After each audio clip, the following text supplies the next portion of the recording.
Bah, écoutez, bonsoir à tous et à toutes. Voilà, très heureux de vous voir si nombreux ce soir. Voilà, on va dire un Dvar Torah évidemment, mais on va dédier le cours Leilou Nishmat Esther Yvonne Boujna Bat Julie et Abraham et également Leilou Nishmat Chaya Yehudit Bat Sarah Mi Bet Amar. Voilà, on espère que c'est l'Askara ce soir. Voilà, c'est l'année anniversaire de leur décès, donc on espère que ce Dvar Torah leur apportera beaucoup de Nachat Ruach. Alors, et on espère vous revoir bientôt aussi, hein, toutes les semaines. Alors, c'est marqué dans la paracha de Toldot. Au début, c'est marqué dans la paracha de Toldot. Et les Toldot Israël ben Abraham, on nous parle des descendants d'Israël, fils d'Abraham, Abraham, au lieu d'Israël. Et on nous dit qu'Abraham a engendré Yitzhak. Ve Yitzhak ben Arbaim Shana. Alors qu'Israël avait déjà 40 ans. Bekarto et Rivka, lorsqu'il épouse Rivka. Bat Betuel Arami Padan Aram, qui était la fille de Betuel, l'araméen qui vivait dans la ville de Padan Aram. Vous voyez que c'était en Irak. D'accord. Ve Lavan Arami, Achot Lavan, elle est également la sœur de Lavan, Arami Lolisha, et elle vivait donc à Padan Aram. Et donc on nous explique que cette femme, en fait, qui est cette femme? Vous voyez, cette femme est la femme qui épouse Yitzhak Avinu. Ben, vous savez qui est Yitzhak Avinu? Bon. Yitzhak Avinu, ben, c'est son père, c'est Abraham Avinu. On va dire que c'est après Noach, c'est le seul homme au monde qui va développer le monothéisme dans le monde. Hein. Il va avoir un enfant par miracle. Et cet enfant, il va être capable à 37 ans de faire la Hakedat Yitzhak. Ça veut dire qu'il va se sacrifier pour Hachem. Alors qu'il est arrivé à un niveau de spiritualité qui est exceptionnel, exceptionnel. D'accord. Vous pensez qu'on va trouver une femme pour lui? Hein. Dans un monde complètement idolâtre. Hein, ça veut dire qu'il n'y a que des idolâtres. Oui. Parmi les élèves d'Abraham, pardon, il a pas trouvé de fille, a priori. Ouais.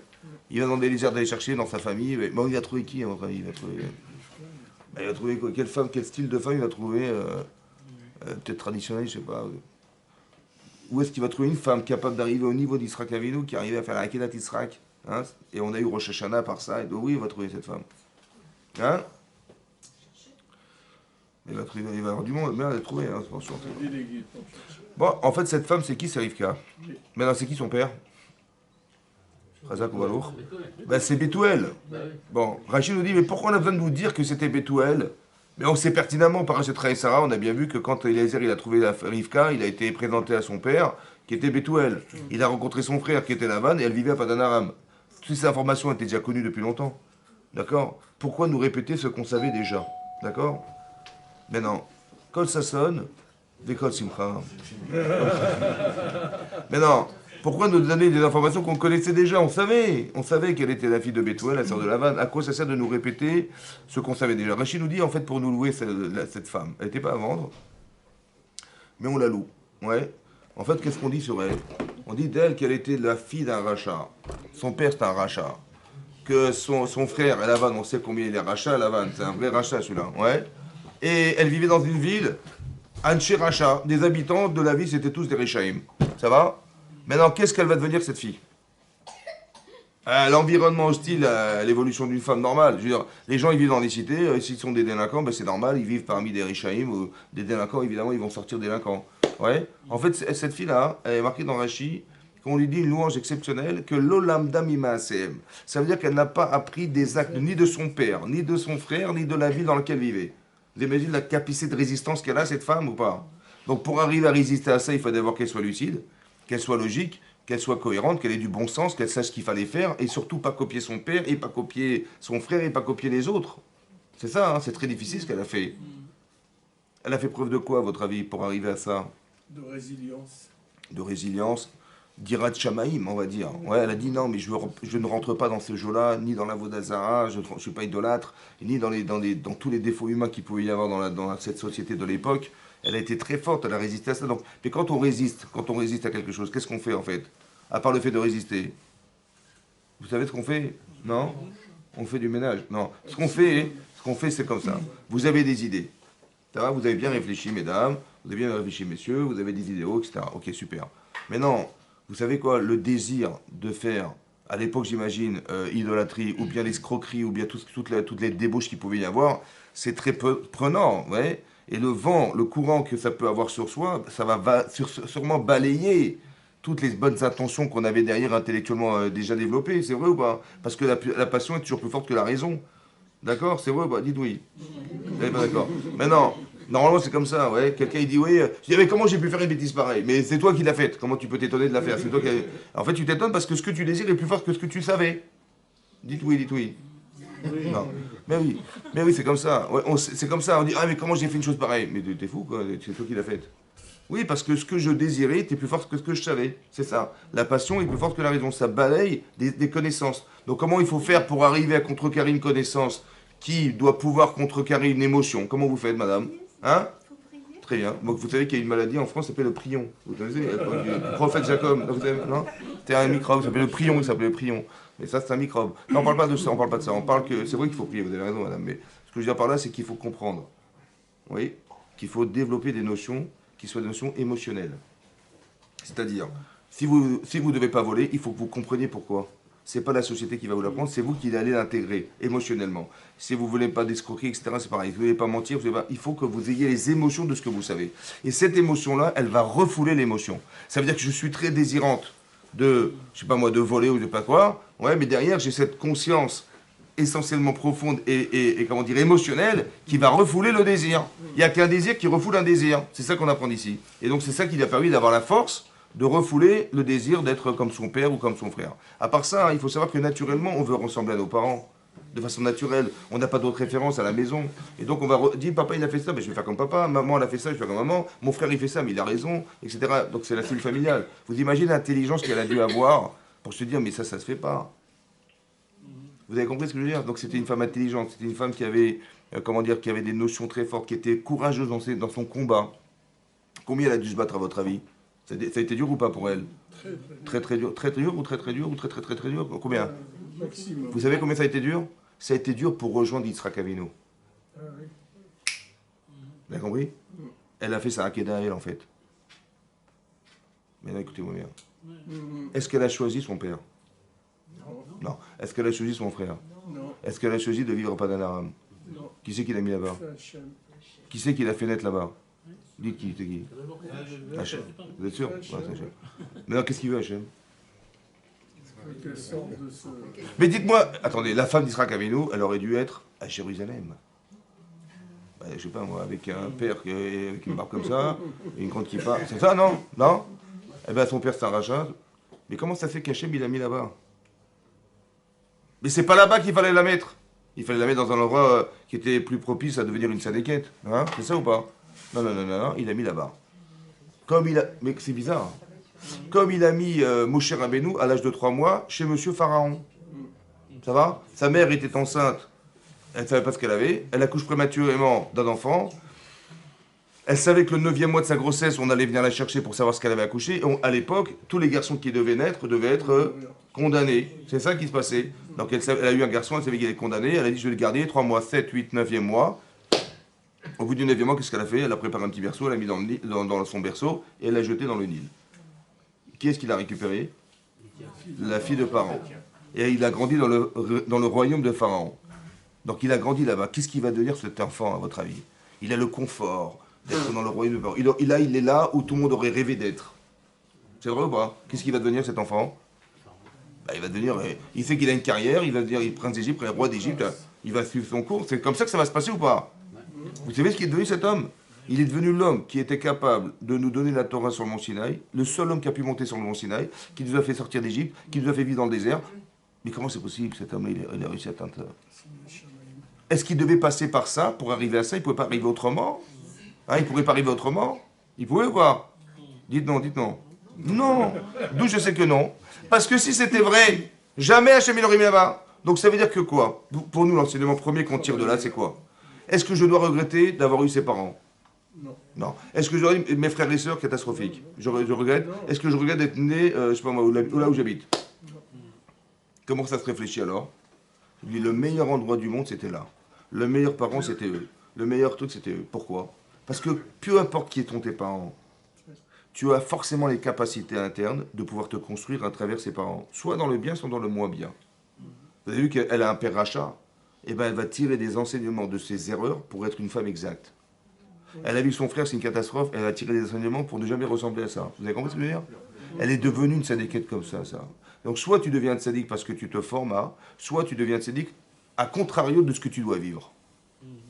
Vous avez compris ça? Jamais regretter ce que vous n'avez jamais pu choisir. Ça va? Jamais. Pourquoi il faut jamais regretter? Parce que c'est Hachem qui vous l'a proposé. Or, si je me plains de ce qui m'arrive, je me dis, c'est quoi ce père, quoi ce frère, c'est quoi cette vie, c'est quoi cette folie? Mais c'est pas ça que je voulais. Et je me plains. En vérité, c'est parce que j'échappe à ce qui va me permettre de me construire.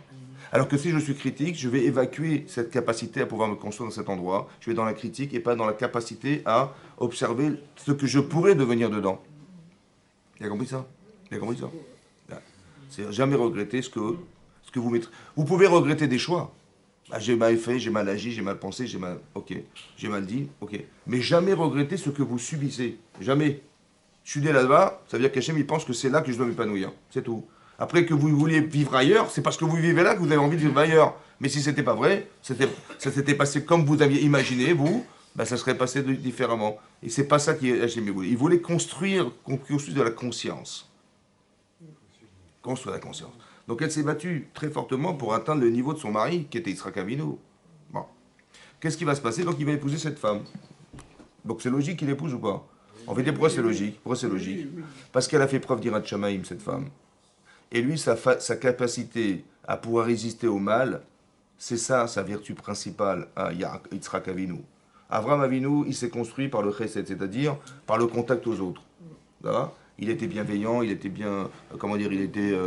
proche des gens, des pauvres, etc. Il s'est construit par le rapport, le contact aux autres. Il les invite à la maison, et c'est comme ça qu'il s'est construit dans le chesed. Lui, c'est exactement l'inverse. Il s'est construit dans la capacité d'analyse de soi-même. L'introspection, la réflexion sur soi, la connaissance de soi, la connaissance de sa nature, la connaissance de son etc. Voilà. Tout ce qui fait défaut. Et donc, c'est ça qu'il a fait. Il a éliminé Buvet. C'est ce qu'il a fait. Maintenant, et donc c'est comme ça qu'il est devenu un être parfait. Vous avez compris? Il a engendré des enfants exceptionnels comme Yaakov Avinu. Mais parce qu'il est dans l'exception. Vous avez compris ce que je veux dire? On engendre ce que nous sommes. Et c'est pour ça qu'il épouse cette femme. Vous avez compris? C'est ça le point commun. Il faut pas regarder. Il faut regarder ce que la fille elle est devenue. Tu dis, Maria, son père, il y a sa mère, il y a son frère. C'est vrai, vous avez raison. Mais quelque part, il faut regarder le résultat. Donc on n'est pas dans la critique de ce qu'on voit, mais dans la compétence à voir ce qu'est devenu la personne. C'est très important cette nuance. D'accord?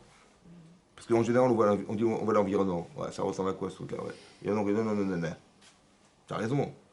Normalement, ça devrait être tordu, un truc pareil. Avec un père rachat et un frère rachat et une ville de rachat, ça sort pas. C'est pour ça qu'on lit la paracha. Ah oui, pour pas être rachat.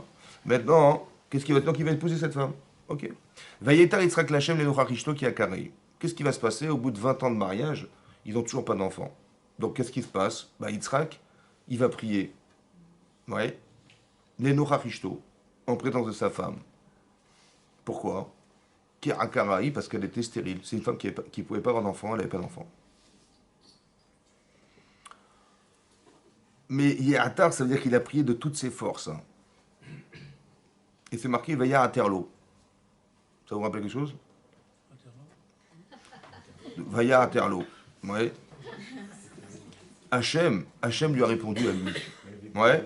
Vata'a Rivka Ishto, et donc elle est devenue, elle a pu tomber enceinte grâce à la prière de qui? Vaya Aterlo, de son mari Yitzhak. Mais là, c'est très intéressant de voir que dans la phrase, c'est marqué Vaya Atar Yitzhak Lachem. Il a prié fortement Yitzhak Lachem. L'Enocha Rishto, en présence de sa femme. Rachid expliquait qu'elle était présente dans la chambre, qu'elle priait pour que son mari, qui était un grand tzaddik, il ait des enfants, et lui priait pour que sa femme, tzaddiket qu'elle était, elle ait des enfants. Chacun priait pour l'autre. Ça va? Mais c'est marqué, il a prié fortement en présence de sa femme, parce qu'elle était stérile. Ça va? Maintenant, j'ai trouvé bizarre la formulation de la phrase. Je vais vous expliquer pourquoi elle est bizarre. On aurait dû écrire Vayareta, il a prié fortement Yitzhak parce qu'elle était stérile. C'est ça la raison de la prière. Maintenant qu'elle était présente, c'est une parenthèse. Oui, non? Pourquoi on a mis la présence de sa femme au milieu de la prière? Alors qu'il aurait fallu marquer il a prié fortement Hachem. Pourquoi? Parce qu'elle était stérile. Évidemment, c'est la raison. Et maintenant, on dit qu'elle était présente. Non, il y a marqué il a prié fortement sa femme en présence de sa femme. Pourquoi la présence de sa femme? Alors qu'on n'a pas justifié le sens de la prière. Vous avez compris là, le problème? Faites tout là. Très bien. Qu'est-ce qui a marqué dans le texte? Il y a marqué dans le texte, non, parce que comme il y a beaucoup de Tunisiens ici, Dieu bénisse. Et la Matamhoud, mais non, il y a beaucoup de demoiselles Khoud et d'Amhoud aussi. Ah, c'est ça. Maintenant, pourquoi il a mis ça au milieu de la phrase? C'est ça que je comprends. Alors, il y a deux façons de prier. Ouais, imaginez-vous, un type, sa femme, elle fait la tête. Bon, elle est toujours triste, toujours malheureuse. Il dit, mais qu'est-ce que t'as? Pourquoi tu fais la tête? Je rentre du travail, je te vois et tu fais une tête Leicester. Ouais. Et elle lui dit, mais on n'a pas d'enfant. On n'a pas d'enfant, on va faire les bonnes, celle-là. Mais va voir le gynéco. Hein, occupe-toi de tes problèmes de femme, occupe-toi de tes problèmes de... Tu fais la tête, mais occupe-toi de toi. Voilà ce qu'il aurait dû dire, c'est ça qu'il aurait dû dire, ouais. Ouais. Ben, c'est ça qu'il aurait... Comme ça, les hommes, ils sont, vous savez, quand c'est les hommes, c'est... C'est pas que son problème à elle. Alors, c'est vrai ce que vous dites. Mais bon, on a des problèmes de... Nous, il faut s'occuper du garage et de la voiture. Ouais. Et les femmes, elles s'occupent d'autres choses. En général, je vous dis, en général. Ah oui. Mais lui, c'est marrant parce que c'est pas ça qu'il a fait, lui. C'est pas ça qu'il a fait. Qu'est-ce qu'il a fait? Vous savez quoi, ce qu'il a fait? Il s'est interrogé. Et je vous pose la question à vous, mesdames. Qu'est-ce qui souffre plus de ne pas avoir d'enfant? L'homme ou la femme? Hein? Qui souffre le plus? Je sais qui souffre les deux, Baruch Hashem. C'est la femme. Pourquoi c'est la femme? Parce que C'est la femme parce que le désir de bébé, il est plus fort chez une femme que chez un homme. Le désir d'enfanter. La faculté à enfanter, elle repose sur qui? Sur elle. Et elle culpabilise madame que si son mari n'a pas d'enfant, c'est à cause de qui? C'est à cause d'elle. Ouais. Et à part ça, elle se dit, mais combien de temps ça va durer cette histoire? Mon mari, il va pas un peu se céder, à un moment donné, il va dire, écoute, je vais trouver quelqu'un d'autre. Donc elle n'a pas peur de divorcer, madame? Oui, non, dites oui. Bien sûr. Et donc c'est ça qui la traumatise, la pauvre. Maintenant, vous savez ce qu'il va faire Yitzhak? Il va dire à sa femme, mais qu'est-ce que t'as? Elle va dire, écoute, je n'ose pas te dire. Ben, dis-moi ce que tu penses, qu'est-ce que t'as? Qu'est-ce qui va pas? Elle va dire, mais écoute, on n'a pas d'enfant. Je dis, oui, alors quoi? Alors, ben oui, ben, on en aura, c'est pas grave. Il dit, ouais, mais bon, je culpabilise. Ouais, bon, j'ai compris. Et puis j'ai peur qu'on divorce, et j'ai peur que je sais pas quoi. Vous savez ce qu'il fait, Yitzhak? Il va tirer toutes les informations de sa femme, tout ce qui la traumatise, toute la souffrance qu'elle porte en elle. Vous savez ce qu'il va faire avec? Il va la porter en lui. Il va prier Hachem en présence de sa femme, parce qu'elle était stérile. Vous avez compris ça? C'est ça un tzaddik. C'est quelqu'un qui va prendre à charge. C'est pas qu'il va rester indifférent en se disant, ou alors il va dire, écoute, on vient de chacun des problèmes, tu as des problèmes féminins, tu t'occupes des problèmes féminins. Ouais, il va la renvoyer dans les cordes. Non. Tzaddik, il prend à charge. Il utilise en vérité la sensibilité qu'il a d'être un tzaddik pour prendre à charge la souffrance de son épouse, et qui est plus importante que la sienne. Et il va l'accompagner dans sa prière. Et c'est ça qu'Hachem il a entendu. C'est pour ça que c'est marqué dans Rashi. Pourquoi Hachem il a répondu à la prière comment il s'appelle, de Yitzhak et pas de son épouse? Parce que lui, il s'appelle Yitzhak et son père s'appelle Abraham. Il y en a deux qui suivent. Il s'appelle Abraham. Mais non, il est tzaddik, fils de tzaddik. Ça va? Par contre, sa femme, c'est une tzaddikette, hein, mais son papa, c'est Khalet Ukhlas. Et donc c'est un rachat. Elle est fille de rachat. Et Enodomar, dit Rashi, ne se ressemble pas à la prière d'un tzaddik, fils de tzaddik, d'une tzaddikette, fille de rachat. En quoi qu'est-ce qu'elle a de spécial pour pas qu'on écoute sa prière plus que son mari? Ah, parce que lui, son papa, c'est un tzaddik, la cavode. Mais qui c'est qui a eu plus de problèmes? C'est lui ou c'est elle? Mais évidemment que c'est elle. Donc qu'est-ce qui a plus de mérite d'être une tzadikette? C'est lui ou c'est elle? Ben c'est elle, puisque son papa, c'est le rave un tel. Il dit, mon petit, il y a 3 ans, il met la kippa, il mettait le katan, il va le prier. Ben évidemment, la route est tracée. Ça va ou pas? Et donc c'est facile d'être un tzaddik quand on a un papa de tzaddik. Et c'est beaucoup plus compliqué quand on a envie dans un endroit qui est hostile à la Torah. C'est vrai ou pas? Oui, bon. En vérité, c'est faux. C'est faux. Ouais. C'est beaucoup plus dur d'être un tzaddik quand on a un papa qui est tzaddik. Et c'est plus facile d'être une tzadikette quand son père est un rachat. Je vous explique pourquoi. C'est pas moi qui dis ça. Hein, en fait, c'est logique. Pourquoi? Parce que elle souffre d'être à Padan Aram. Elle souffre de voir son père qui contredit toutes les émotions qu'elle a dans sa vie. Elle souffre de voir un frère pareil. Elle souffre de voir que tout ce qu'elle voit autour d'elle dans la rue, c'est exactement le contraire de ce qu'elle aurait voulu que ce soit. C'est une souffrance ou pas? Elle est dans l'obscurité totale. La seule chose qui l'éclaire, c'est la pâtisserie. Non, je rigole. La seule chose qui est claire, c'est la lumière qu'elle a en elle, cette cohérence. Elle dit mais ça va pas, ça va pas, ça va pas. Est-ce que c'est facile de choisir la lumière lorsqu'on est dans l'obscurité? Est-ce que c'est facile de choisir la lumière lorsqu'on est dans l'obscurité? C'est facile. Je gratte une allumette, on est dans le noir total, je prends une torche, je l'allume. Je dis, vous voyez mieux, ça va? C'est facile de choisir la lumière lorsqu'on est dans l'obscurité? C'est facile de choisir la lumière? Oui ou non? Oui. Très bien. Mais est-ce que c'est facile de choisir la lumière quand on est déjà dans la lumière? Papa c'est un tzaddik, maman c'est une tzaddiquette, on est à l'Ishiva, on est là. C'est facile de choisir, mais il n'y a pas de contraste. C'est facile ou c'est dur? C'est très dur. C'est très dur d'être fils de religieux lorsqu'on est religieux. Pourquoi? Parce que les religieux, ils protègent leurs enfants. Faites attention à ça. Il n'y a pas de contraste. Donc comment vous voulez qu'il fasse un choix?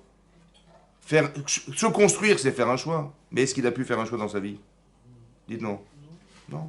Donc est-ce qu'il est construit cet enfant? Non, il va copier-coller, c'est sûr et certain. Mais est-ce qu'il est construit? Qu'est-ce qu'il faudrait faire pour construire quelqu'un? Elle est construite, c'est sûr. Tu dis, va chez ton père, je dis, je peux pas. Va chez machin, je peux pas. Va chez machin. L'autre, il pourrait être tenté. Il dit, pourquoi pas? Construire, c'est-à-dire qu'il n'a pas les émotions forcément. Il a la connaissance, il sait que ça sourd. Mais il n'a pas la connaissance émotionnelle que sa mère est là. Ou sa femme est là. Laquelle? C'est de dire, mais moi, ou quelqu'un qui a fait teshuva. Ouais. Il a des convictions évidentes qu'il a construites parce qu'il a fait un choix de revenir à la Torah. Maintenant, demande-lui de repartir dans le passé. Il dit, oh, shalom, vous avez de la vie. Lui, il est conscient beaucoup plus que celui qui était dans la Torah. Ça va ou pas? Vous avez compris ça? Parce que le contraste permet, ou disons le vécu qui était contradictoire avec ce qu'il a choisi d'être, est beaucoup plus fort chez lui que celui qui vit dans la Torah. C'est pas chaud ou pas? Donc c'est beaucoup plus compliqué pour celui qui s'appelle Yitzhak Avinu d'être fils de tzaddik. Comment il va dire un tzaddik? Comment il va faire? Comment il va faire? Qu'est-ce que vous allez dire à vos enfants pour qu'ils arrivent à accepter la Torah, non pas comme de façon traditionnelle, on fait les mitzvot, on fait la Torah, on fait les tefillin, on fait les machins. Vous avez compris? C'est pas facile ça. Comment on fait? Comment on fait? Hein? Comment tu vas dire à tes enfants? Tu dis, ah ouais, il faut venir à la prière, il faut faire la tefila, il faut étudier la Torah, il faut lire la paracha. On a lu la paracha, on a fait Shtemicha Vichat Targum. Tu connais la paracha? Oui, raconte-moi ce qui est marqué là-bas. C'est comme ça qu'on construit les gens. Ben, comment on fait alors? En fait, vous avez compris que comment ça se fait qu'à Pessah, on est autour de nos enfants? C'est vrai? Est-ce qu'on leur dit, tiens, racontez-moi ce que Moshe Rabbeinu il a fait en Égypte. Hein, bon. Racontez-moi ce que Paro il a fait en Égypte. C'est ça qu'on leur dit? On leur dit Manishtana. Manishtana, là, il a dis-moi la différence qui existe entre cette nuit. Très important qu'il y ait un questionnement. Vous savez ce que c'est que la question? La question, c'est la partie obscure de ma vie. Il faut mettre de l'obscurité pour qu'on arrive à mettre de la lumière. Vous avez compris pas? Celui qui est dans la Torah, il doit se poser la question de savoir. Pourquoi vous mangez des matzot à Pessah? Non, franchement. Pourquoi? Parce qu'il y a marqué dans la Torah, c'est mitzvot. Pourquoi? Qu'est-ce qui est marqué dans la Torah? Hein? Pour différencier tout ça. Comment? Ils sont partis vite d'Égypte, la pâte n'a pas eu le temps de lever, donc en souvenir de la sortie d'Égypte, on fait comme... Chazak ou balour. Ça veut dire que vous sortez d'Égypte avec votre mari, ça va? Ils vous regardent comme ça et disent, hey, les chalotes, c'est bon ou pas? Les chalotes? Ben, comment ça les chalotes? On n'a pas le temps? Comment ça on n'a pas le temps? Mais on va pas manger des galettes, j'espère. Tu ne peux pas... Ah, t'as pas fait... Ah, bah dorénavant, on va manger des galettes. Et c'est comme ça qu'on se rappelle que madame, elle n'a pas eu le temps de faire des chalotes, des chalotes comme d'habitude. Et donc, on va manger des galettes. En souvenir qu'on n'a pas eu le temps de faire du pain. Parce qu'il fallait faire du pain. Il fallait faire du pain. Quel symbolique? La gave, on sait que le là, c'est...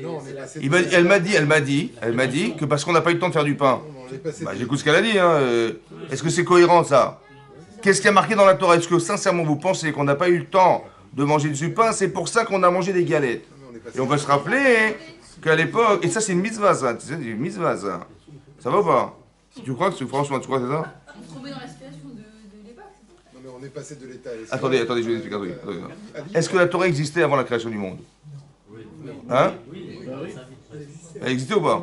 Premier Midrash Rabbah dans Parashat Bereshit. C'est marqué Hachem Istakel Bedoraita, ou Baralma, Hachem il a regardé la Torah. Combien d'années avant la création du monde il y avait la Torah déjà? 2000 ans. Mais non, c'est marqué dans la Torah que Ba'erev Tochlu Matzot. C'est marqué dans la Torah ou pas? C'est marqué ou pas? Il est marqué le soir du Pessah, on mangeait des matzot. C'est marqué dans la Torah ou pas? Oui. Très bien. Or, la Torah existait avant la création du monde. Donc, elle existait avant l'histoire du monde. Donc, si elle existait avant l'histoire du monde, ça veut dire qu'est-ce qu'elle est associée à l'histoire du monde? Ben non. Donc, comment ça se fait que nous, on mange en souvenir de quelque chose qui existe? Mais c'est pas possible. T'as compris pas? Parce que là, on remet en question toutes les mises de la Torah. Mais non, je suis en train de réfléchir avec vous. En fait, on n'a rien compris. Par exemple, quand Abraham Avinu, il a dit à sa femme, prépare des hougottes. C'était quoi? C'était quoi? C'était des matzot. Bon. Quand Rachid dit Meforash, que quand Eliezer, il a reçu les enfants, les anges, ouais, qu'il a reçu à la maison, qu'est-ce qu'ils ont mangé? C'est marqué dans Rachid et matzot. C'était Pessah. Et Abraham, il a reçu Moed Azé, c'était Pessah. C'est vrai ou pas? Dis-moi, Abraham, il est sorti d'Égypte, Abraham? Non. Son père? Non plus. J'ai rien compris là, je sais pas pourquoi il faisait ça. En souvenir de la sortie, mais il n'y a pas eu de sortie d'Égypte, il n'a jamais vécu. Vous avez compris qu'on n'a rien compris ou pas? C'est ça qu'il faut, c'est comme ça qu'on étudie la Torah. Tu comprends rien et tu vas essayer de trouver des solutions. Tu vas mettre de la lumière là où il n'y en a pas. Quand tu vas dire à tes enfants, il faut étudier la Torah, il faut étudier la Torah, mais t'as qui part, il faut que l'enfant comprenne en quoi la Torah, elle vient de répondre à des problèmes personnels. Je lui pose un problème. Je lui pose un problème de couple, je lui pose un problème de chino, je lui pose un problème de... Alors, il dit, comment on va faire? Je dis, on va étudier, on va voir. Qu'est-ce que la Torah propose? D'accord? Je dis, je suis bien embarrassé. La question dérange. La question embarrasse. La question, c'est une souffrance. Si tu peux me soulager, on va étudier la Torah. La Torah, elle vient éclairer la personne. Ça va? Il faut juste comprendre à quoi vient répondre le fait qu'on ait écrit une chose pareille. Quelle était la problématique de base? Vous avez compris ce que je veux dire? Vous lisez Rashi. Ben, j'ai lu Rashi, j'ai très bien compris ce qu'il a dit. Chazak ou Balour. Tu as compris ce qu'il a dit. Tu sais à quoi Rashi, il a dû penser pour dire un truc pareil? Rashi, c'est un génie, hein, Rashi. Il a écrit un pirouge sur le Chumash, il a écrit un pirouge sur le Nar, il a écrit un pirouge sur le Chasse. Mais tu sais ce que c'est que le Chasse? Tout le Talmud. C'est 2700 et quelques dapim. Mais tu sais les connexions qu'il faut avoir pour ne pas se contredire et ne pas se tromper. Mais c'est des mondes, je sais pas comment tu veux. Hein? Donc Rashi, il est très intelligent. Hein? Donc quand il a écrit ce pirouche, mais qu'est-ce qu'il avait comme problème pour qu'il ait répondu? Ouais. Voilà la réponse, Razak Obalo. Rashi dit, moi je suis venu que pour le pshat, hein, donc il te dit pshat, mais regarde tous les midrashim, tous les gens, il te dit le pshat. C'est très très difficile de dire que c'est ça l'explication de la Torah. Il y a des midrashim, il y a du Zohar, il y a des machines, non, c'est pas ça, c'est juste ça. Mais comment il faut être un chacham énormissime pour comprendre ça? Mais Rachid avait des problèmes, il avait des contradictions, des machins, des tadadada. Il dit, tout est embrouillé. Il dit, j'ai compris, ouais, c'est ça qu'il faut dire. Donc Rachid est venu répondre à un problème, d'accord? Mais non, toi, quand tu étudies Rachid, c'est pas de comprendre ce qu'il a dit, hein. C'est de comprendre à quoi ça vient répondre ce qu'il a dit. Quel était le problème qu'il y avait derrière, que ça cachait derrière pour dire une chose pareille. Et c'est comme ça qu'on se construit dans la vie. Vous avez compris ce que je veux dire? C'est comme ça qu'on construit la vie. On se construit parce que, à la différence de Rivka, elle était dans l'obscurité, on a gratté l'allumette, elle a rencontré un rave, elle a rencontré quelqu'un, elle a dit, mais c'est ça qu'il me faut. C'est facile ça. Par contre, quand tu es déjà dans la Torah, dans la lumière, c'est compliqué de remettre en cause ce que tu sais pour aller comprendre en quoi ça répond à ta vie, ça. Vous avez compris? C'est l'inverse. Il faut mettre de l'obscurité pour mettre de la lumière. Elle a mis de la lumière là où il y avait de l'obscurité. Et lui, il a dû mettre de l'obscurité. Il a dû remettre en cause son père, il a dû mettre en cause plein de choses. À cause. Vous avez compris? Et là, il a compris à quoi ça sert. Vous avez compris? Là, la Torah m'éclaire. C'est ça. Vous avez compris la différence? Mais c'est plus compliqué ce qu'a fait Yitzhak. C'est pour ça qu'Hachem, il a écouté la prière d'Yitzhak Avinu. Parce que je vous explique le paradoxe, vous allez comprendre. Il y a marqué que Lot, qui était à la fois le neveu et le beau-frère d'Abraham Avinu, il a fait un acte extraordinaire de Misirut Nefesh quand il a reçu des anges à la maison. Vous vous rappelez? Il a mis sa vie en danger parce que quand on est assez d'hommes, vous savez, les gens qui faisaient l'hospitalité étaient condamnés à mort. C'est vrai? Donc il a pris un risque ou pas? Et il les a forcés à rentrer chez lui. Hein. Donc il est un homme exceptionnel. D'où il a pris ça? D'Abraham Avinu. Donc il a une qualité humaine. C'est vrai? Il a donné sa vie pour ça. D'un autre côté, dit le Midrash, que lorsqu'ils sont arrivés en Égypte la première fois avec sa femme, Abraham il arrive en Égypte, ouais, l'autre il a accompagné. Et il a entendu Sarai qui a dit à Paro que cet homme était son frère. Lui il a dit, dis-leur que tu es ma sœur. Elle a dit, ok, voilà, accepté. Vous savez ce qu'il a eu dans la tête, l'autre, dit le Midrash? Il avait envie de dénoncer. Il dit non, c'est pas son frère, c'est son mari. Et s'il avait dit son mari, on aurait tué Abraham. Il aurait dit, en tuant Abraham, il aurait épousé Sarai le paro, et donc il aurait fait des cadeaux à l'autre. Il avait un petit Yetzer Hara, hein, de dénoncer son beau-frère et de le tuer pour que paro il lui fasse des petits cadeaux. Tu vois le truc ou pas? Comment c'est possible, d'un côté, de faire un chesed au prix de donner sa propre vie, et de se contredire à ce point en voulant tuer son beau-frère pour récupérer des dividendes du mariage de paro avec Sarai? Comment c'est possible? Ouais, vous avez compris le problème? Ça veut dire que qu'est-ce qu'on appelle se construire? Comment tu peux faire un truc pareil, un truc aussi contradictoire que ce que tu as voulu faire au départ? Vous avez compris ça? Comment c'est possible? C'est possible pourquoi? Parce qu'en vérité, vous savez ce qu'il a fait? Il a donné sa vie là pour recevoir la vérité. Mais ça s'appelle du chinour. Ça veut dire qu'on a éduqué, il a été éduqué par Abraham Avinu et ça lui a tellement plu qu'il l'a fait. Mais est-ce qu'il a compris fondamentalement que ce que veut dire recevoir des gens chez soi? Qu'est-ce que veut dire l'empathie? Qu'est-ce que veut dire souffrir pour pouvoir aider les gens à se sortir d'une situation? Non. Il a fait par mécanisme, par automatisme. Vous avez compris? Ah, quand j'ai vu Abraham, c'était magnifique, j'ai envie de refaire comme lui. Mais t'as compris? Non. La preuve, c'est que tu vois bien que ton propre beau-frère, ton oncle, tu es prêt à le tuer juste parce que tu vas tirer des bénéfices d'être proche de Paro, je sais pas. Vous avez compris? C'est ça, je vous explique. À quoi ça vient répondre le chesed? Pose-toi des vraies questions. À quoi ça vient répondre? Et lorsque tu as fondamentalement compris, tu peux pas faire du pareil. Tu peux pas la fois recevoir des invités comme ça et aller tuer ton beau-frère ou ton oncle. C'est pas possible. Vous avez compris? Sous prétexte que machin, il s'est contenu, hein, c'était compliqué. Hein. Vous avez compris ce que je veux dire? C'est ça que je veux dire. Ok?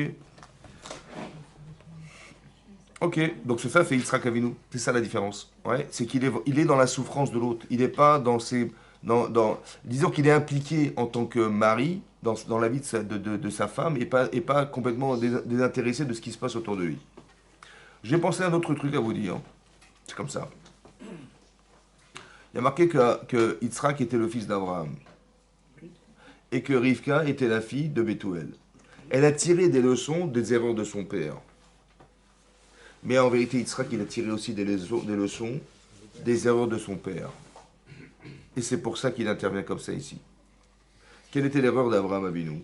Pour qu'il ait tiré des leçons, pour s'impliquer tellement avec sa femme, hein, au point de prier fortement et de s'impliquer dans la souffrance de son épouse pour prier pour elle.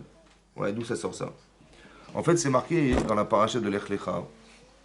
Là-bas, c'est marqué que Sarah, elle s'est rendue compte que, bon, ça fait des années qu'elle vit avec Abraham, ça fait des années qu'il vit en Israël, ça fait déjà 10 ans qu'il vit en Eretz Israël, et elle avait toujours pas d'enfant.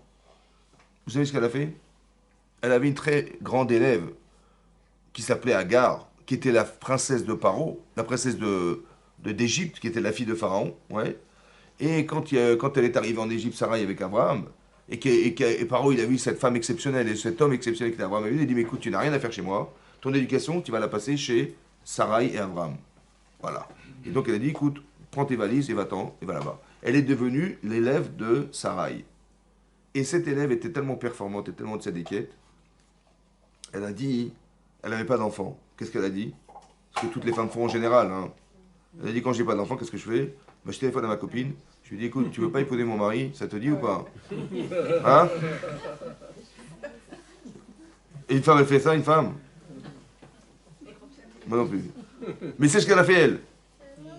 Elle aimait son mari ou pas? Oui. Bah, pour faire ça, il faut être balèze. Hein? Il fallait vraiment qu'elle fasse abstraction de tout son féminin pour que permette à son mari d'avoir des enfants. Oh là là là là là là. C'est fort ou pas? Pourquoi elle a fait ça? Parce que quand Abraham, il a fait la guerre contre les 4 rois qui avaient battu les 5 pour récupérer Lot, qui était pris en captivité là-bas, il a dit, j'ai mitzvah, pidion shvuim, je vais récupérer, je vais libérer mon neveu qui est prisonnier là-bas par les 4 rois qui ont battu les 5. Il y va, il fait la guerre. Ils y vont à 2, hein, carrément à 2. Ouais, lui et Eliezer. Ils ont battu les 4 rois qui ont battu les 5. Ils ont pris du sable, du lac Montagne, ils ont jeté des lances, des flèches, machin. Ils ont gagné la guerre. Après, il a eu peur. Abraham, il a eu peur. Il a dit, peut-être que, avec tous les miracles qu'on m'a fait, peut-être que j'ai perdu mon monde futur. Vous savez, quand on nous fait des miracles, on est obligé de puiser dans le monde futur pour nous faire vivre. Ouais. Maintenant, après ce coup de téléphone exceptionnel, qu'Hachem a fait à Abraham Avinu, parce qu'ils se sont téléphonés à ce moment-là. Qu'est-ce qu'il a dit? Il a dit à Abraham, il a dit à Hachem, il a dit, j'ai peur d'avoir perdu mon salaire au Mavava. Il dit Al tira, n'aie pas peur. Sracha arbe meod. Ton salaire, au moins, il n'a pas bougé, il est aussi grand qu'il a été auparavant. Il a dit c'est gentil, merci beaucoup Hachem. Mais il dit mais j'aurais pas aimé que celui qui va être mon descendant spirituel, ça soit Eliezer, Damasek Eliezer, je sais pas, celui qui s'occupe de mes biens et tout ça. Non, j'aurais tellement aimé avoir des enfants pour transmettre cette Torah à mon fils et que ce soit la continuité. Hein, c'est ça qu'il a dit à Abraham à Hachem. Je lui ai dit, t'inquiète pas, tu auras des enfants. Tu auras un enfant, il n'y a pas de problème. Donc Sarah, elle savait qu'Abraham, il aurait des enfants. Mais avec qui? Elle dit, peut-être que j'ai pas eu ce srout, j'ai pas eu ce mérite. Elle a dit, j'ai une bonne élève, peut-être, ou là, Ibané, peut-être que je le construirai par elle. Elle a dit, donc elle a pris cette femme, elle a proposé à son mari. Et Abraham, il a écouté, il a épousé cette femme. Qu'est-ce qu'a fait Sarai? Elle a donné en mariage Agar à son mari, Abraham. Maintenant, Agar, elle tombe enceinte. Et là, il y a un clash. Elle a dit, elle est devenue tout à coup, Sarai, Kala Berenea. Elle est devenue légère à ses yeux. Comment elle est devenue légère? Pas qu'elle a fait un régime. Hein. Légère, ça veut dire qu'elle l'a déconsidérée. Pourquoi? Parce qu'elle a dit, dites-moi, Sarai, ça fait des années qu'elle vit avec Abraham, elle n'a pas eu d'enfant. Moi, j'étais avec Abraham, j'ai eu un enfant tout de suite. C'est qui la tzadiket? C'est Sarai ou c'est moi? Hein? C'est qui la vraie femme d'Abraham? C'est elle ou c'est moi? Mais c'est sûr que c'est moi. C'est dangereux. Et donc elle est devenue légère. Mais elle le dit devant Sarai et devant Abraham. Et là, Sarai, elle devient folle. Elle dit, mais, elle voit son mari, elle dit, mais Hamassi Alecha, la justice que je vis, je leur envoie sur toi, le renèche, la punition. Hachem, Ishpot Benio Bencha, Hachem, il jugera entre toi et moi. Elle est très dure avec son mari. Pourquoi? Parce qu'elle lui dit, mais maintenant je comprends pourquoi j'ai pas d'enfant. C'est une injustice. C'est pourquoi? Parce que comment tu as osé dire, je me déplace sans enfant avec Hachem? Tu lui dis quoi? Tu lui dis, je n'ai pas eu d'enfant. Je n'ai pas d'enfant. Comment ça, je n'ai pas d'enfant? Nous n'avons pas d'enfant. Nous. Comme ça dit Rashi. Nous n'avons pas d'enfant. Et si tu avais dit nous, alors Hachem, il se serait souvenu de moi et j'aurais eu des enfants. Tu sais pourquoi j'en ai pas? Parce que je ne suis pas présente dans ta vie. Comme ça, Rashi ramène dans Parashat Lech Lecha. Ça va? Et donc, elle est virulente. Elle lui dit à son mari, Atachomé à Bijoni Veshotek, tu écoutes ma honte devant cette femme et tu te tais. Mais si tu te tais, c'est que quoi? C'est que je ne suis pas là. Parce que si tu étais présent, tu m'aimais vraiment, est-ce que tu aurais réagi en disant, mais c'est comme ça qu'on parle de ma femme, ça se fait pas. Or, si tu ne réagis pas, c'est un révélateur que tu ne m'aimes pas. Et si tu ne m'aimes pas, c'est pour ça que tu as dit je, tu n'as pas dit non. Et c'est pour ça qu'Hachem, il ne peut pas me donner à moi. Pourquoi il ne peut pas me donner? Mais il veut bien, mais il ne peut pas parce que je ne suis pas présente dans ta vie. C'est pour ça qu'il ne peut pas me donner. Vous avez compris ce qu'elle a dit? Vous avez compris ça? Mais non, Yitzhak, il voit ça. Il dit, ma femme, j'aimerais que je lui ferais ça. Vous avez compris ça? Il apprend des erreurs de son père. Ça veut dire qu'il apprend quelque part. C'est pour ça qu'il s'investit fortement. C'est pour ça qu'il veut souffrir pour elle. C'est pour ça qu'il va prier pour elle. À la différence de ce qu'est Abraham, il a prié entre guillemets, je vous dis bien, parce qu'on parle d'Abraham Avinu. Hein, parce que, vous avez compris? Après, il faut comprendre ce qui s'est passé là-bas. Mais il en reste qu'il a dit je. Et ce je ne veut pas dire nous. Des fois, tu dis je. Tu dis où est-ce que vous partez en vacances? Je vais partir. Mais bien sûr, tu pars avec tes enfants, ta femme et tes enfants, évidemment. Donc je veux dire nous. Non, là, je, c'était je. Pourquoi je? Parce que si c'était nous, tu aurais réagi. Et si tu n'as pas réagi, c'est forcément que j'étais pas forcément présent dans ta vie. C'est pour ça qu'elle a dit que je veux dire je, et c'est pour ça qu'elle trouve que c'est une injustice qui se révèle à elle que finalement elle n'a pas d'enfant. Il va tirer des leçons. Il est tzaddik ben tzaddik. Il a fait teshuva à Abraham de ça. Et lui, il a tiré des leçons, il a compris qu'il fallait complètement s'investir dans la vie de couple.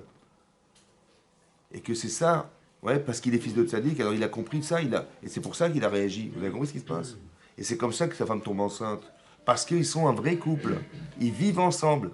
C'est pas qu'ils sont en cohabitation dans une maison. Il y a de la coexistence dans la vie de couple. C'est-à-dire que toutes les choses qui sont là, elles sont là, tous les problèmes et tous les bonheurs qu'on vit, ne sont là que pour nous souder. Ouais? C'est ça qu'il a compris. C'est ça. Tu dis, elle est stérile, c'est pour nous souder. C'est pas, ça lui coûte rien de lui donner des enfants. Il a fait ça pour qu'on soit plus forts ensemble. Vous avez compris ce qui se passe? On soit plus homogène, plus en adéquation tous les deux. Ouais, et pas que la souffrance est un problème qui nous sépare.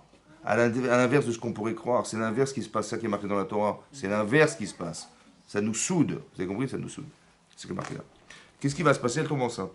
Ok? Et donc, qu'est-ce qui se passe? Vaïtrotsetsu abani bekirba. Vaïtrotsetsu, ça veut dire soit ils se disputaient. soit ça veut dire qu'il courait. La route en hébreu, ça veut dire rat, ça veut dire courir.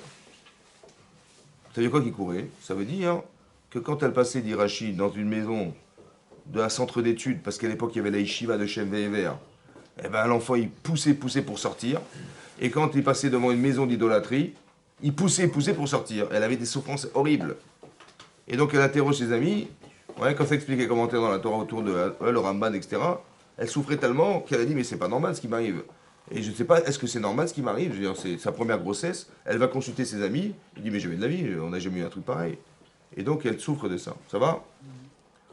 Ou alors, la route c'est ça, ou alors ils se sont disputés, ouais, pourquoi? Parce qu'ils se disputaient les deux mondes. Ça veut dire que chacun il avait une définition de comment exister dans ce monde et comment entrevoir le monde futur.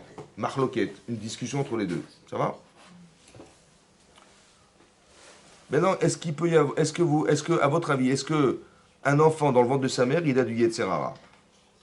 Est-ce qu'un enfant dans le ventre de sa mère, il a du Yetzer Hara? Hein? Non. Alors c'est vrai que la Gemara dans Sanhedrin, elle ramène là-bas, il y avait une discussion entre Antonin, vous connaissez Antonin? Et Rabbi Udanassi. Il lui a posé deux questions. Il lui a demandé, Rav, dites-moi, quand est-ce que la Neshama, elle rentre dans le corps humain? Et quand est-ce que le Yetzer Hara, il rentre dans le corps humain? Deux questions, il a demandé au Rav. Il a dit, la Neshama, elle rentre lorsque l'enfant, il sort du ventre de sa mère. Il a dit, je suis quand même surpris, quand même. Il dit, pourquoi? Il dit, parce que, s'il n'y a pas de Neshama, est-ce que le corps, il subsiste ou il pourrit? Il n'y a pas de Neshama. Est-ce que le corps, il résiste ou il pourrit? Il se détériore. Donc, qu'est-ce qui entretient le corps? La Neshama. Or, si la Neshama n'est pas dans le ventre de sa mère, donc l'enfant, il va rester 9 mois sans Neshama. Donc comment il va résister ou pas? Et donc il va pourrir. Donc forcément, il y a une Neshama. Il a dit, t'as raison. Deux fois où Rabbi s'est remis en cause par Antonin, c'était deux fois-là. La première fois, c'est qu'il a reconnu que la Neshama, elle se greffe au moment de la conception de l'enfant. Lorsque l'ovule retrouve le spermatozoïde, c'est là que la Neshama, elle s'accroche. D'accord? Après, il dit, alors il dit pareil, dans le ventre de sa mère, quand le Neshama, il y a le Yitzhara qui vient se greffer avec. Il a dit, mais c'est pas possible. Parce que s'il y avait le Yitzhara dans le ventre de sa mère, il serait Boret bébé Imo. Il donnerait des coups de pied dans le ventre de sa mère pour sortir. Il dit, t'as raison. Le Yitzhara, il vient au moment de la naissance. D'où c'est marqué dans la Torah. Il dit, il y a une allusion. Dans la Torah, une allusion. C'est marqué que quand Caïn, on lui a refusé son sacrifice, vous vous rappelez? Hachem lui a dit, Im tetiv seet. Si tu t'améliores, je te pardonnerai. Et Vim lo tetiv. Et si tu t'améliores pas, la petach chatat rovetz. La petach à la porte, la chatat, la faute, elle est tapie. Ça veut dire que la faute, c'est la haine qu'il avait de son frère, elle est juste devant la porte de son cœur. Il suffit son frère prendre l'ordi, il va le tuer. La porte va s'ouvrir, il va le tuer. Ça va? Ça, c'est le sens littéral. Mais il dit non, il y a une allusion derrière. Que le khatat, la faute, le Yetzer Hara, il est juste à la porte de la sortie du ventre de ta mère. Il attend que tu sortes pour t'attraper. Et donc il dit c'est une allusion pour dire que le Yetzer Hara, il rentre au moment de la naissance, lorsque l'enfant il sort du ventre de sa mère. Or, si on a compris que le Yetzer Hara n'existe pas dans le ventre de sa mère, est-ce qu'il peut y avoir conflit sans Yetzer Hara? Ben non. Alors comment ça se fait, ils sont disputés? Il n'y a pas de dispute, c'est pas possible. Hein? Comment? Comment il peut y avoir conflit sans Yetzer Arafat? Comment c'est possible? Mais comment il peut y avoir des conflits? On n'est pas d'accord, il ne peut pas y avoir de conflit, il n'y a pas de Yetzer Hara. Comme ça, il demande le Maharal de Prague. Ouais. Qu'est-ce qu'il répond le Maharal de Prague? Vous savez ce qu'il répond ou pas? Alors on va continuer. Alors, je vais vous dire. Il a dit comme ça. Il n'y a pas de Yetzer Hara. Le conflit n'est pas de Yetzer, il est de la nature, le Teva. En fait, on se dispute parce que de nature, on n'est pas pareil. Et la nature de la personne va faire que j'ai une conception du monde en fonction de la nature que j'ai. Par exemple, l'un, c'est un intellectuel et l'autre, c'est un travailleur des champs. Ça va? La conception qu'il a dans sa nature, c'est-à-dire on va s'occuper de ce monde, il n'a pas idée qu'il y a au-dessus de ce qu'il voit, il y a autre chose. Ça va?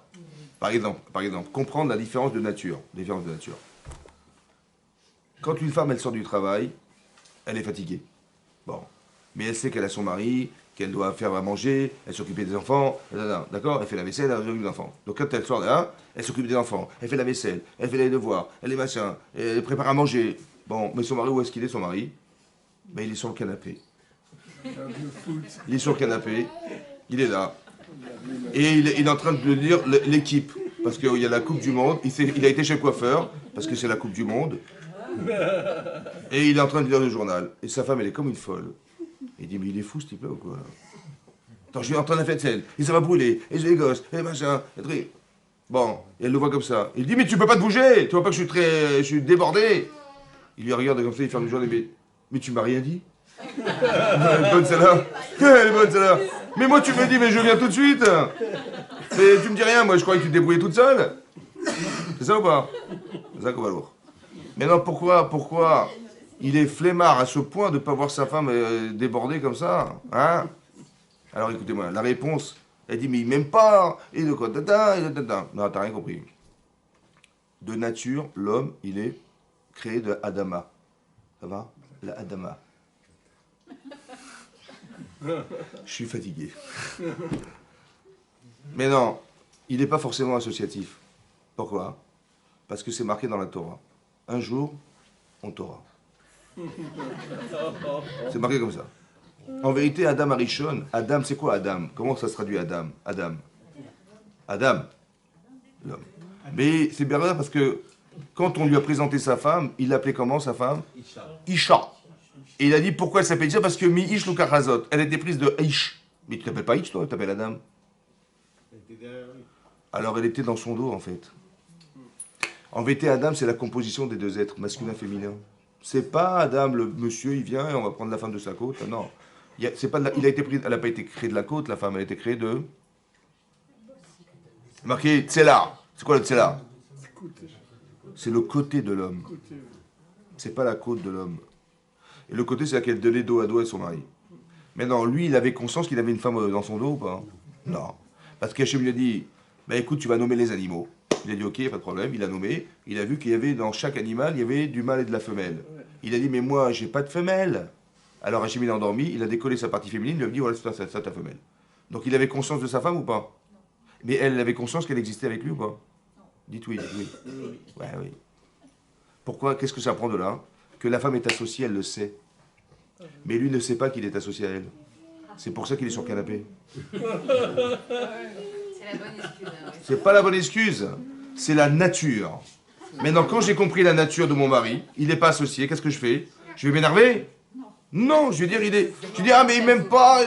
Mais attendez, non, attendez. Quand on voit ça, logiquement, il faut se lever, il faut intervenir, il faut machin. Il ne se lève pas, lui, il ne se lève pas, lui.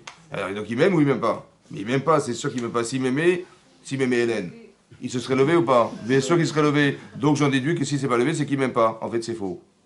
C'est pas parce que ça, il vous n'aime pas, il adore. Seulement, il est flemmard. Seulement, il n'est pas associatif.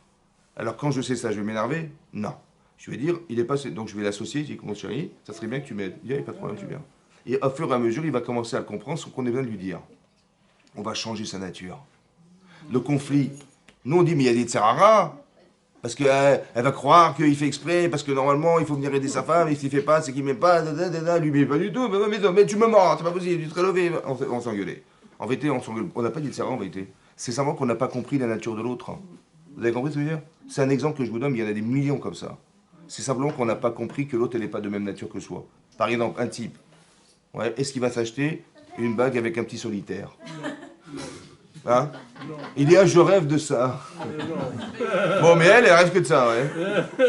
Non, après, il dit, écoute, chérie, on passe devant la bijouterie. Ah, attends, on vient de partir en vacances.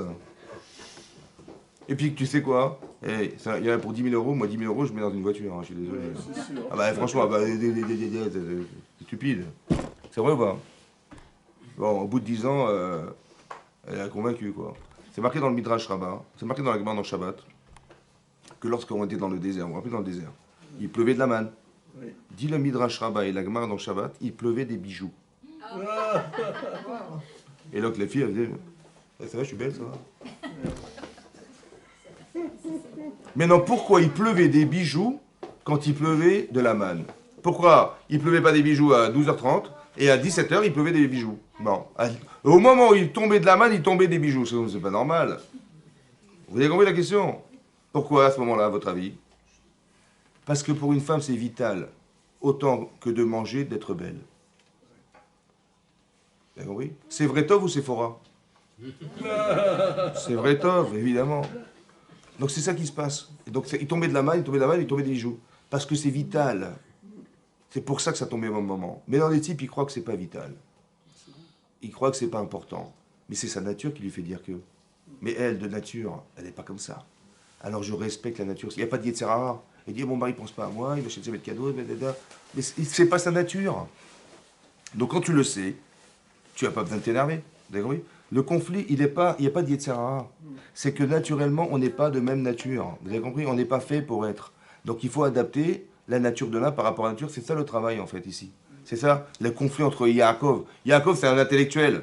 Il passe sa vie à réfléchir. L'autre, il a la chasse, les machins, les champs, les trucs. Il veut voler, il veut tuer, il veut tuer. On n'a pas de même nature. Donc, comment tu vas interpréter l'existence? L'autre, il va dire, si je peux avoir du territoire dans ce monde, je vais me kiffer. On verra. Et l'autre, il dit, non, mais non, au contraire, l'autre, il est dans le ciel, il est sur la terre. Mais évidemment qu'il y aura des conflits. Mais c'est pas un conflit d'Yetzer Hara. C'est un conflit qui n'est pas d'un problème de conception. C'est que la conception, elle vient de la nature. Comment tu conçois les choses? Parce que naturellement, tu es différent de l'autre. C'est ça qui est marqué ici. C'est ça le conflit qu'il y avait. En tout cas, il en reste qu'il lui arrive un problème. Elle ne comprend pas ce qui lui arrive. Rivka, elle tombe enceinte, mais ça tire de partout dans les côtés, et elle ne comprend pas que c'est un rapport contradictoire. Un Vodazara, ou bien le Beth Midrash, le centre d'études. Elle ne comprend pas ce qui lui arrive. Et sur ce, elle va dire un truc effroyable. Elle va dire, Tomer, à la suite de ça, parce qu'elle souffre énormément, hein, Imken lamazé anochi. Imken, comment on traduit? Imken, c'est ainsi, lamazé anochi. Je, pas je suis. Lamazé anochi, ça veut dire quoi en français? Pourquoi cela, moi? Du petit nègre. Ben, il n'y a pas de verbe. Elle a dit, Imken lamazé anochi. Pourquoi cela, moi? Et toi de moi, et toi de... Ah non. Ça veut dire quoi? Qu'est-ce que ça veut dire lamazé anochi? J'ai rien compris. Alors Rachid explique. Regardez, qu'est-ce que vous auriez compris, vous avez compris quoi? Lamazé anochi, ça veut dire quoi? Pourquoi ça m'arrive à moi? C'est ça. Khazak ou Balour. Hein? Pourquoi j'existe? Ouais. Il y a deux explications. Deux types. Pourquoi j'existe? J'aurais préféré quoi? Ne pas exister. Et elle a dit, j'aurais préféré que ça m'arrive pas. C'est pas une chose. En fait, ce que tu dis, c'est toi, c'est le Ramban. Et ce qu'elle dit, c'est autre chose. Alors écoute-moi bien. Rachid dit pas comme ça. C'est incroyable. Hein, ouais. Il dit comme ça. Écoutez ce que dit Rachid. Quand je vous dis Rachid, c'est pas Rachid qui parle. Hein. Il ramène au nom des Midrashim. Le Tanchuma, c'est un Tanchuma. C'est un Midrash Tanchuma. Rachid dit comme ça. Où est-ce qu'il est Rachid? Rachid dit, il me tient la mazé anochi. Regardez. Lama anochi mit ava. Pourquoi j'ai tellement désiré? Ou mit palelet ale rayon. Et j'ai prié pour tomber enceinte. Mais pourquoi j'ai tellement désiré pour avoir un gosse pareil? Et pourquoi j'ai tellement prié toutes mes forces pendant 10 ans, j'ai prié pour avoir un enfant? C'est pour ça que j'ai prié, pour avoir ça, ce résultat. Qu'est-ce qu'elle est en train de dire? Elle regrette. Elle dit, qu'est-ce que j'ai été faire de prier pour avoir un enfant pareil, la Easter? Pourquoi c'est grave? Parce que toute sa vie, elle s'est battue contre ça. Vous imaginez ce que la frustration profonde de cette femme, hein? Elle n'a pas voulu ressembler ni à son père, ni à son frère, ni à pas d'un arabe. Et elle a un enfant dans son propre intérieur, dans son fort intérieur, il veut sortir faire Avodazara. Mais tout ce travail pour ça, elle regrette. Elle dit, mais j'aurais jamais voulu tomber enceinte pour avoir ce résultat jamais de ma vie. Elle regrette. Dit le Midrash, elle aurait dû avoir 12 enfants, Rivka. Elle n'en a eu que 2 parce qu'elle a regretté d'être tombée enceinte. Incroyable. Maintenant, écoutez-moi bien. Quand elle dit, mais qu'est-ce que j'ai été faire de prier? Qu'est-ce que j'ai été faire de désirer un enfant? À qui elle parle? Hein? Elle parle. Mais à cause de quoi, pardon, elle parle comme ça? À cause de quoi? La souffrance. La souffrance de qui? D'Abraham? De Yaakov qui veut aller au Beth Midrash? Ou de Esav qui veut aller faire Avodazara? Esav. Donc quand elle dit, mais qu'est-ce que j'ai été faire d'avoir un enfant pareil, à qui elle s'adresse? À maintenant, qu'est-ce qu'il ressent, lui? Qu'est-ce qu'il pense de sa mère, lui? Est-ce qu'elle se rend compte Elle l'aime pas. Est-ce qu'elle se rend compte de la gravité de ce qu'elle fait là? Quand elle dit mais qu'est-ce que j'ai été faire de prier pour avoir l'enfant pareil? Ben en vérité, il n'est pas là le gosse, il n'est pas là. Mais est-ce qu'il est là? Non, mais il a une conscience. Donc qu'est-ce que l'enfant dans le ventre de sa vie il ressent à ce moment-là? Il ressent qu'il est, il est sûrement mal aimé, pas désiré, etc. Maintenant, il faut faire très attention, parenthèse, quand sa femme est enceinte, de faire très attention à ce qui est marqué dans la Torah. Faire attention qu'il n'y ait pas de problème, il n'y ait pas de dispute, tout se passe bien. Parce que tout ce que la femme va ressentir, ou tout ce qui va se passer, ça va s'entendre. Par qui? Par le bébé. Et après, Chazvé Shalom, je veux dire, Chazvé Shalom, mais des choses qu'on ne pourra pas s'expliquer adulte. Parce qu'il y a des gens qui vont avoir des angoisses, qui ne s'expliqueront pas. Parce que soit elles se sont passées de façon embryonnaire, soit elles sont passées de 0 à 3 ans où on n'a pas de souvenir. Vous avez compris? Voilà. Et là, on s'en souvient qu'elle est tombée. Vous avez compris? Là, c'est mal tombé parce que c'est pas ce que je voulais dire. Mais, vous avez compris ça? Très grave. Il faut faire très attention d'être sereine dans sa grossesse parce que voilà ce qui se passe. Vous voyez? En fait, le problème, c'est l'interprétation qu'elle a faite. Mais sans se rendre compte, elle se plaint qu'Hachem lui a donné cet enfant. Il a une tendance naturelle à l'idolâtrie. Ça va? Et elle se dit, mais c'est pas ce que je voulais, c'est pas ce que j'espérais. Et ça va peut-être engendrer quelque chose de grave. On va pas tarder trop longtemps, mais juste vous dire un truc comme ça. Elle a dit Lamazé Anochi. Vous avez vu ou pas? Plus tard, quand ils vont grandir, les enfants vont grandir, et que ces deux enfants vont grandir, Esav, il va être Saïd. Saïd, ça veut dire qu'il va chasser. Mais Rachid dit qu'il n'était pas seulement un chasseur. Saïd Bepiv. Ça veut dire qu'il trompait son père en lui faisant croire qu'il était très religieux. Hein? Il dit à son père, papa, dis-moi, papa, sur les céréales, on prélève le maaser, on prélève la dîme. Mais si tu fais cuire, tu fais cuire du blé, d'accord? Si tu mets pas de sel, c'est bon ou c'est pas bon? C'est bon ou c'est pas bon? Pas terrible. Donc, qu'est-ce qui donne de la considération du plat? C'est le sel. Ouais. Donc s'il n'y a pas de sel, c'est pas bon. Donc le sel, il est important dans le plat ou pas? Oui. Mais si tu prélèves déjà du maaser, de la dîme, sur le blé, alors il faudrait peut-être en prélever sur le sel. Il dit, ouais, c'est une bonne question.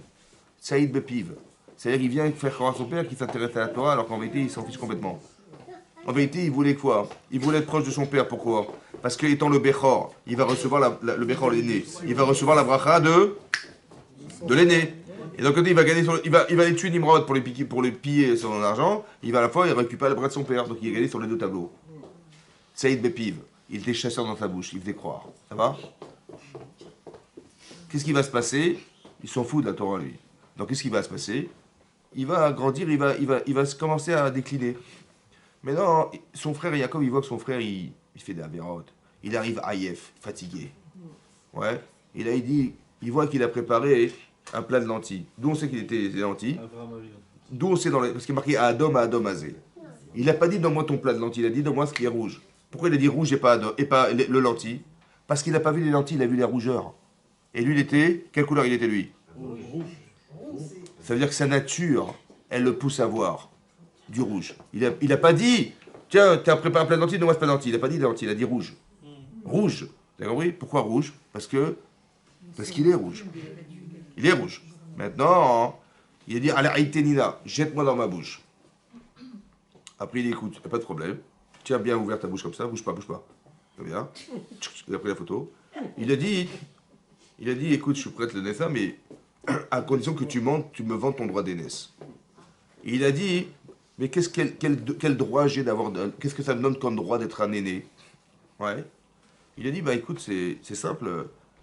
Quand tu auras le Beth Amikdash, le Beth Hashem, tu pourras servir, toi et tes enfants, ils serviront au Beth Amikdash. Après, ça a disparu. Parce que les aînés ont fauté dans le veau d'or, mais ça a été remplacé par les Shimon mais par les Lévi et Kohanim, mais c'était ça là, c'était prévu par les Kohanim, les Bechorot, les aînés, ceux qui auraient travaillé au Beth Amikdash, tout ça qui était prévu. Ouais. Il dit alors, bah dit voilà, c'est simple, tu vas faire des corbanotes et tout ça, et tu vas servir. Il dit alors quoi? Si tu le fais bien, tant mieux. Mais si tu corban pigoule, torban, tu vas amener des choses. Il y a des choses, des chiyuv carré, des chiyuv mitot béni, des chiyuv carré. Tu peux mourir, mais bachamaï, si tu fais mal au truc. Ça va? Voilà ce qu'il lui dit Yaakov Avinu, voilà ce que dit Rachid, ce qu'il a dit Yaakov Avinu. Qu'est-ce qu'il a répondu Esav? Il a dit Ani olech lamut. Je vais mourir à cause de la Bechora. Ça va ou quoi? La mazeli Bechora.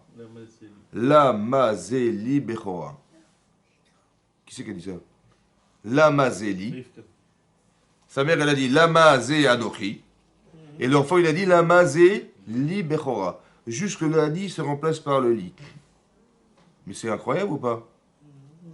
Pourquoi il a dit ça?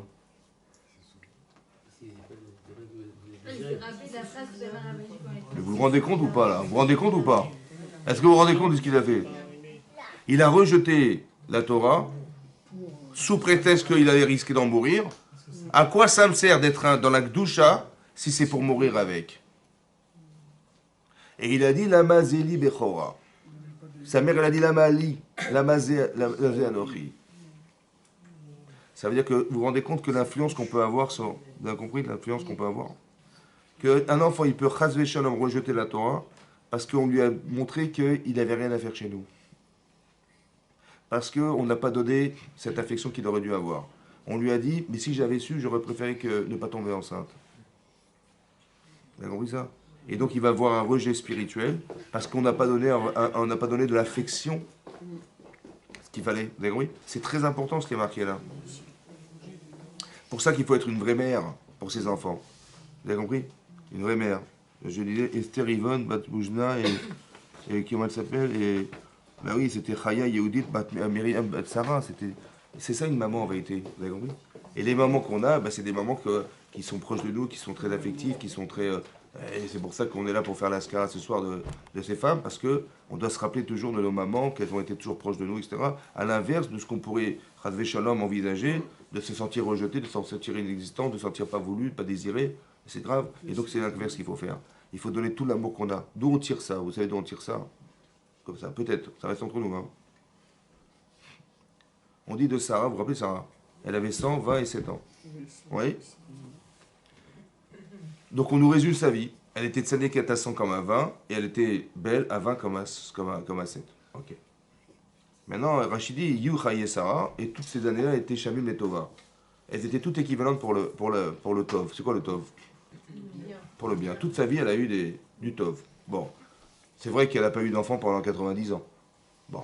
Après, toutes ces années-là, Hachem, il a dit, écoutez, vous allez partir en Israël. Elle dit, super, on y va. Elle suit son mari, elle part. Elle quitte son pays, Haran, où elle vit, etc. Elle part en Israël. Qu'est-ce qu'elle apprend là-bas? C'est la famine.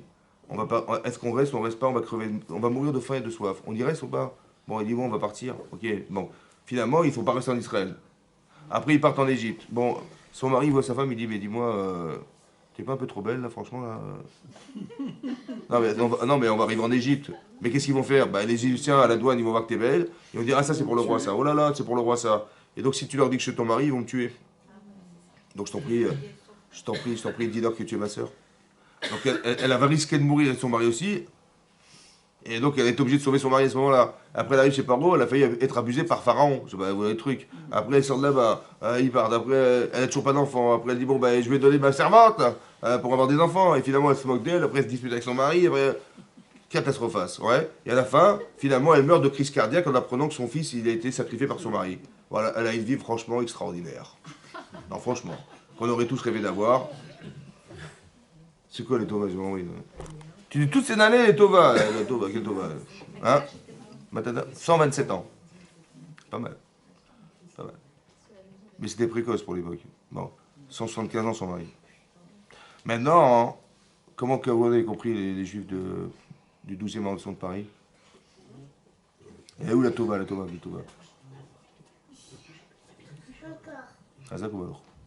En fait, la Tova, c'est comme ça. La Tova, écoutez bien ce que je vous dis. La Tova, c'est pas ce que vous vivez. C'est ce que vous devenez parce que vous avez vécu. Est-ce que vous connaissez une femme qui a une proximité avec Akadosh Baruch Hu comme Sarah Imenu? Hein? Elle a prié toute sa vie, elle a fait coller Hachem toute sa vie pour avoir des enfants, et elle était tellement proche d'Hachem qu'elle a engendré un enfant exceptionnel comme celui-là. Donc, elle a souffert de ne pas l'avoir, mais ça a donné... Ce manque, il a été tellement énorme que quand elle est tombée enceinte et qu'elle a accouché d'Israël, vous imaginez combien Hachem, il a comblé son bonheur? Ce bonheur, il est énorme. Mais une femme qui accouche au premier accouchement, normal, comme tout le monde, elle n'a pas cette sensation-là, vous avez compris? C'est ça la Tova. La Tova, c'est pas ce qu'elle a vécu. La Tova, c'est ce qu'elle est devenue. Ça va? Cette femme exceptionnelle. Maintenant, elle apprend que son mari, il va faire la Keda et elle meurt de crise cardiaque. Elle est où la Tova? Hein? Bah, quand on analyse, elle s'est dit, mais cet enfant, c'est fini, je l'ai perdu. Son corps n'a pas supporté, je ne sais pas si vous vous rendez compte. Ça veut dire que l'amour de son enfant était plus fort que son amour propre. Elle en est morte. Maintenant, elle est partie. Maintenant, est-ce que dans sa conscience de femme, elle n'a pas cristallisé en elle l'amour de son enfant? Oui ou non? Et les femmes, elles descendent de qui? De toutes les femmes juives, elles descendent de... C'est pour ça que les mamans, elles adorent leurs enfants. Parce que Sarah, elle était prête à mourir pour son enfant. Vous avez compris? La femme juive qui couvre ses gosses et de machin. D'où ça vient de là? Vous avez compris, moi? Ça vient de là. C'est ça la Tova. C'est que maintenant, si elle est arrivée à ce niveau-là et qu'elle est prête à mourir pour son fils et qu'elle adore son fils, c'est plus que sa vie, vous imaginez? Et cet amour-là, il est resté dans le clan Israël. Comment? Oui, c'est pareil, ouais. C'est comme je prends sur moi la bénédiction, c'est pareil, toutes les grand-mères, elles nous disaient, toutes nos mères, elles disaient, vas-y, je prends sur moi, Kapara, c'est pareil, mais c'est là que ça vient. Mais ça vient de Sarah, ça, vous avez compris ça? Voilà, je ne vais pas vous retenir plus longtemps, mais voilà. La Torah et du Mishpat. Amen, amen. Rabbi Chana Meketz Omer, רצה הקדוש ברוך הוא לזכות יצחק לפיכך ירבלם תלמידו שנאמר אדוני חפץ למען צדקו יגדיל תורה ויאדיר